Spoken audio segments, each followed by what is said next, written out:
While our show is all about survival, sometimes in some unfortunate scenarios, that's simply off the table. In today's episode, we'll examine 7 of the most brutal and bizarre deaths in human history. And let me warn you, this one's not for the squeamish. What tiny mistake led to one of the most gruesome diving accidents ever? How did a Disney attraction become a rotating death chamber? And what horrifying fate was waiting for an Arby's manager? Death. Hisashi Ouchi, the most radioactive man.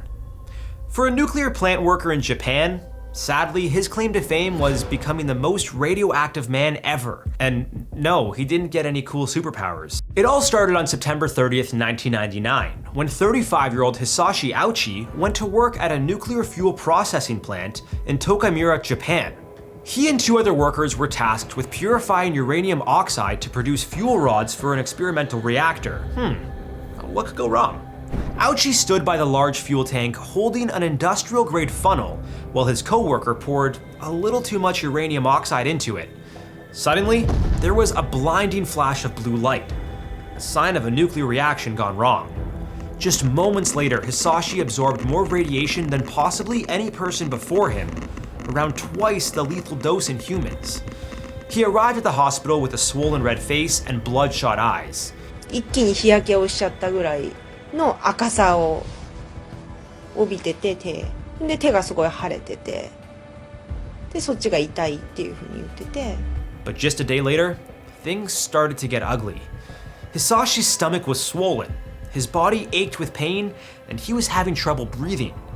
By day 6, a specialist had examined his bone marrow and determined he was no longer generating any new cells.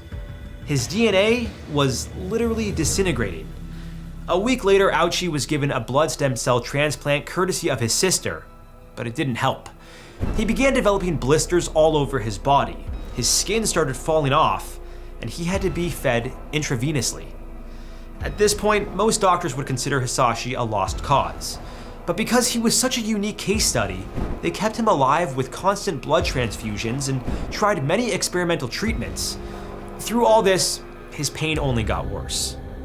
Poor guy, really living up to the Ouchi name. Sorry, I couldn't resist.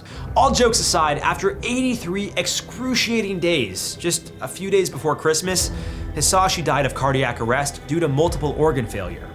The Japanese government ruled that a lack of regulatory oversight and safety training at the nuclear plant was to blame. Speaking of blame, our next story shows why being a failed leader in the 17th century had gruesome consequences. Johan de Witt, the Dutch dinner of death. If you think politics are messy today, well, you're not wrong. But they're nothing like the late 1600s in the Netherlands. For the ruler of Holland at the time, Johan de Witt, life was good. The Dutch Empire was one of the greatest powers in Europe, and the money from their booming trade empire was pouring in. Like his father before him, Johan gained the respect of his people for his political skills. He negotiated peace talks with England and other European countries, keeping conflict at bay. That was until 1672, when Louis XIV of France declared war against the Dutch. Despite having England by their side, the Dutch were quickly invaded, and things weren't looking so hot for Johan's political career. Every conflict seems to find a scapegoat, and the Dutch people picked Johan.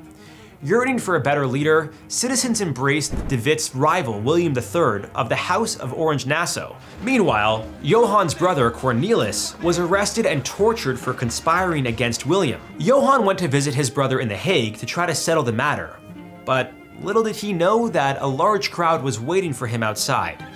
With no guards around, an angry mob dragged the 2 brothers out and began literally ripping them apart, piece by piece. Mangled and torn, the townsfolk stripped them naked and hung their bloodied bodies up by their feet. And this is where things really went south. While details are murky and have been debated by historians, it's been said that their bodies were cut into pieces and eaten, with one member of the mob swallowing an eyeball. This is why you invest in good security, folks. This next story brings a whole new meaning to breaking under pressure.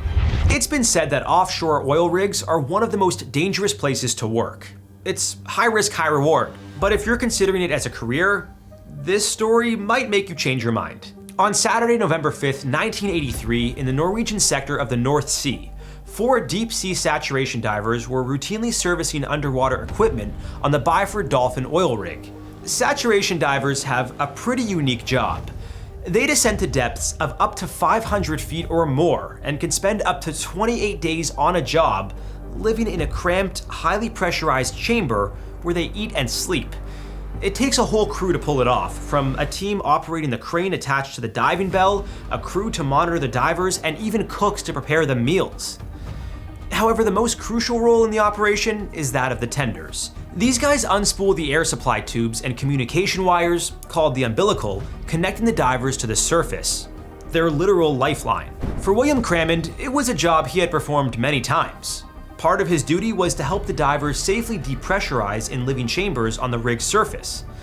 That morning, Crammond safely escorted 2 divers to one of 2 pressurized living chambers by carefully connecting and disconnecting the highly pressurized diving bell. To avoid decompression sickness, commonly known as the bends, saturation divers have to slowly acclimatize to normal pressure over a long period to prevent gas bubbles from forming in their bloodstream.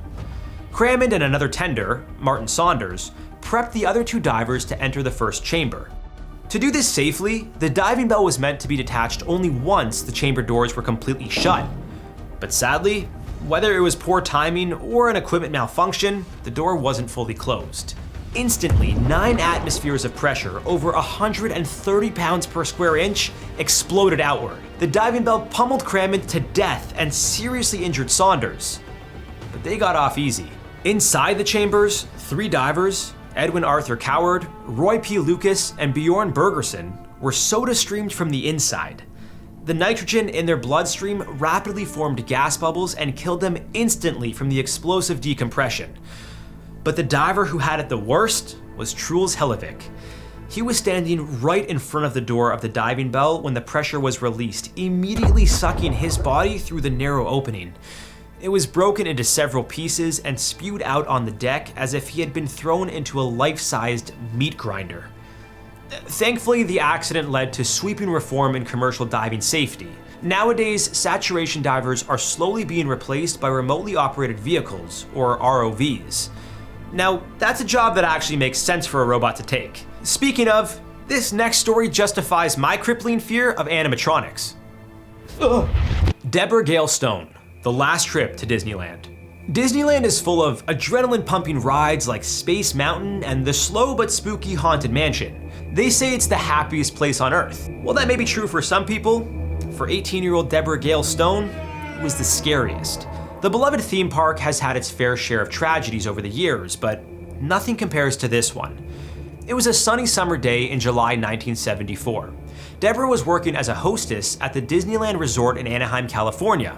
The perfect job to save up for college. Deborah greeted guests and welcomed them to the hot new attraction, America Sings, a rotating carousel of animatronic animals singing about US history. Guests would sit in one of the 6 seating areas surrounding the turning platform.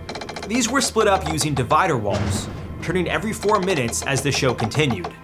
The show was a big success, but just 9 days after its grand opening, it became Deborah's final destination. After the 24-minute show, there was a 45-second interval during which the carousel stopped, allowing guests to leave. Then, the machine kicked back into gear. At around 11 p.m., one of the last shows of the night, Deborah ushered everyone out and was getting ready to welcome the next group of eager guests. At this point, the outer ring of the attraction would spin and bring in the next seated group. But sadly, Deborah was in the wrong place at the wrong time. She was trapped in a small gap between the stationary stage and the moving wall. Her screams were muffled and then went silent with a crunch. She was crushed to death in what could only be described as a giant vice. Audience members who heard her screams believed it was part of the act, but as they continued into the show's intro, a crowd member called for help. Sadly, by the time the emergency staff arrived, it was too late for Deborah. Disney launched an investigation and shut down the attraction. Temporarily. It reopened just 3 days later. Are you kidding me? To prevent further accidents, they installed safety lights and the rotating walls were swapped out with breakaway versions, in case you don't want to be crushed to death. But the real kicker? Deborah's parents filed a lawsuit against Disneyland and were only given a small settlement. Talk about being taken for a ride. Now, this next story also involves being trapped and will send shivers down your spine. Nieuwet Le, a chilling death at Arby's. Fast food workers are considered some of the hardest workers, and we fully respect their hustle. For a lot of folks, it's literally how they survive. But as with any high-stakes workplace, accidents do happen. For one Arby's manager in 2023, sadly, it was an accident that could have been easily avoided. A Houston woman froze to death. It's one of the most horrific deaths you can imagine. 63-year-old Texas native Nieuwet Le and her son were transferred to a new Arby's restaurant in New Iberia, just 30 minutes south of Lafayette, Louisiana. On May 11th, around 9 a.m., Le started her opening duties as the floor manager. This included counting the inventory and checking items like buns and meat from the walk-in freezer. What she didn't know was that there had been problems with the latch on the freezer door lately. The freezer was around minus 10 degrees Fahrenheit, which is fine for short periods, except as soon as Le tried to exit, she realized the door wouldn't budge. Typically, freezer doors like these are built to be thick and heavy to create a proper seal, which, unfortunately for Le, created a sound barrier as well. And to make things even worse, she didn't have her phone on her to call for help. Sadly, no matter how hard she banged on the door, none of her coworkers heard her. I mean, in all fairness, fast food kitchens can get pretty loud. It wasn't until 6 hours later that her son, Nguyen, who had just started his evening shift, came across the devastating scene. Sadly, his mother was completely frozen with bloody hands from beating on the door. After the tragedy, Nguyen and his siblings sued Arby's for unsafe working conditions. It was later revealed that the freezer door was broken and employees had been using a screwdriver to open it for months. How do you not report something like that? I mean, come on. Dying from hypothermia is one of the worst ways to go. In minus 10 degree conditions like Arby's freezer, it would kick in after around half an hour. When your body temperature drops significantly like this, your nervous system, heart, and other organs begin to shut down. You'll start shivering, grow dizzy and confused, and eventually pass out and die. This next story might make you think twice about where you hold your work meetings. The Erfurt Latrine disaster. In July of 1184, in the medieval city of Erfurt, now considered central Germany, a meeting was set to resolve an ongoing land dispute between Landgrave Louis III of Thuringia and Archbishop Conrad of Mainz. On his father's orders, 18-year-old King Henry VI was brought in to mediate with the help of several nobles. Henry VI decided the meeting should take place on the upper floor of a 2-story building next to the Erfurt Cathedral. Whether it was for the view or his lofty ambition, it's hard to say why. What he didn't know was that right under the ground floor was a sewage pit. Not exactly the modern plumbing we're used to. Think of it like the bottom of a giant outhouse. Everything was going fine in the meeting. Members of Henry's court arrived, along with many nobles and bishops. What Henry and the others failed to realize was the poor condition of the upper floor's rotting wooden support beams. With one noble too many on it, the floor collapsed, and the impact broke through the ground floor beneath it. Between 60 to 100 people fell directly into a cesspool of human waste. Most died from injuries from the fall or by being crushed by debris. But even those who survived the fall could not escape to safety and suffocated in a vat of excrement stew. Okay, wow, new nightmare unlocked. Luckily for Henry and Archbishop Conrad, they were sitting on a stone alcove by a window and avoided the fate of the others. As for Landgrave Louis, he wasn't so lucky, but was eventually rescued. After the incident, Henry ditched town to resume his military campaign and left Louis and Conrad to settle the dispute. Let's just say Henry didn't take shit from anybody. This next story turns up the heat and might change your perspective on kayaks. Alan Catterall, Kayak Factory of Fear.